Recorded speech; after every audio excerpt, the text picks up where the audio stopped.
You're on your Feel Good Breakfast show right here on S3. And one of our favorite things to do as a family, of course, is getting to celebrate some really incredible humans. And that is why this morning I'm sitting with a superstar. Yes, you and I are in the presence of greatness, Expresso family.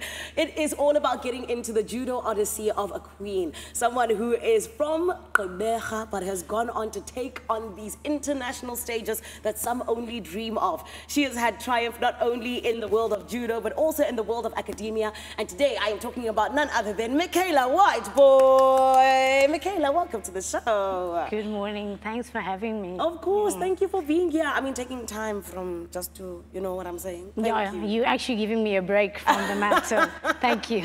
I'm so glad. And Michaela, what I love about you is that you can tell people that you're not just like a judo master, but you're also an Olympian. But let's first and foremost just start off with the fact that you are someone who has had such great, beautiful milestones. Speak to us about them, and what are some of the milestones that you believe have helped you to become the person that you are today? I think there's two that stand out the most for me throughout my career. It's the first one that happened in 2019, was the Africa Championships in Cape Town, where I won the gold medal, and it just felt right because it was at home. And then the second one is definitely the Commonwealth Games gold medal as well, which happened last year.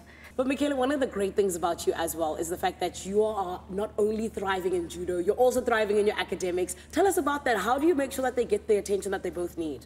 Without judo, I wouldn't be able to study, and without the studies, I wouldn't be able to do the sports. They balance out, and each one gives me a break in between. So I had goals in both, and I tried my best to achieve it. Yeah. Michaela, you're my mother's biggest dream, because me, I focused on the arts. That was it. I was like, academics, you can chill. I'll come to you later. But I think that that's something we can all learn from you, because it is all about the balance. But this balancing act that you've been doing, it got you to representing South Africa in Tokyo. Speak to us about that. You know, the experience that you had at the Olympics, what did it do to sort of shape the way that you are now, and just in terms of just the way that you view judo even? You know what? I was really excited to represent South Africa at the highest level of competition. Sad that it was during COVID times, because it wasn't the games that I wanted to experience for my first time. But it really helped me for going into the Commonwealth Games, where I was like used to the scene in the arena, and it shaped me to get that gold medal. So I was honored to be there representing South Africa. Yeah, I mean, I feel like I'm honored to have you representing us. You're such a good ambassador, Manwena, Michaela. And more than anything else, you are someone who just, you use each and every one of your arsenals, which is such a beautiful thing. But I want to now know, because you were studying finance, right? So how have you used that to kind of just like marry the two together to make sure that you're the best judo athlete that you possibly can be, and even just when it comes to your career as well? Judo is not such a popular sport like other sports where they have agents and management. So I had to take on the role myself to actually keep my, how can I say, my brand and manage myself. And I use that a lot, like to plan my trips, to plan my competitions, doing the finances and the flights and the accommodation myself. So it comes hand in hand, and it really helped me a lot. Oh my goodness. So are you saying, like, when you are going to compete, when you're going to represent us, like you're the one who makes sure that everything is booked, and you're the one who's talking to all the people and everything? Yeah, I have to do my plans to make sure that I get there. Yes. Yeah. So when are you getting a manager? When Michaela, do you need one? I can... Yes, please. Okay, perfect. Okay, we can trial out, because you're going to, you know, the 2024 Olympics. Yes, definitely. So we'll try things out, you know, before then, so that we're perfect for the Olympics. No? Yes. Amazing. Yes, please.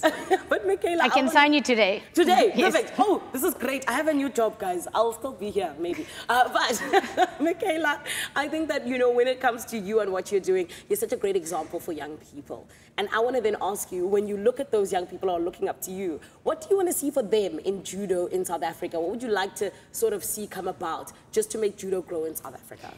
You know, Zanele, sometimes I don't realize actually how much I have achieved, because I think I'm a very humble person. And when I see young kids or like girls and boys coming up to me saying they want to take a picture, or I want to be like you, and when I get to those moments, I'm like, wow, I have achieved enough for someone to look up to me. And I just want to give back to them, to tell them that even though it's hard and the struggle, it is definitely a struggle, but you can make it if you have the goal.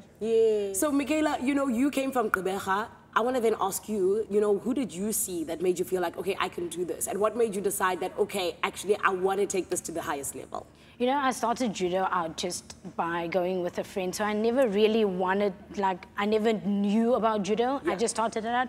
But I think what kept me there was I started winning medals from a very young age. Yeah. So I always just wanted to stay and be the champion. You know? Yeah, and I mean, look at you now, honey. Gold medal, what? Olympian and everything. But I then want to ask you, because I know as well that when we talk about, let's say, athletes like the likes of Siya Kolisi, every day for them is rugby, rugby, rugby. And of course, we know that judo hasn't necessarily gone pro in South Africa. Yeah. So let's talk about your day-to-day. Do you still have your day job, but then you just do judo after hours? Like, how does it work for you? So right now, I'm fully focused on just judo. There's no other work because of the dream of qualifying for Paris. So it's 100% just judo. I love that. So how are you getting ready for the Olympics?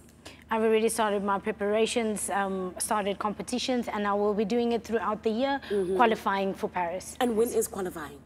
Qualifying ends the end of June, so every single month from now on, I will be competing. Oh my goodness. Okay, if you need like a partner, like in the gym and everything, I've got you. You have insurance, huh? How much? Please.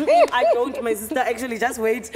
We'll talk about it now. Now, you make sure you do not go anywhere because we are still hanging out with Genoray Whitebooi. She is our champion, our Olympian, and someone who I believe is definitely going to be going to make us proud at the Olympics very, very soon. Stick around. You're on Expresso.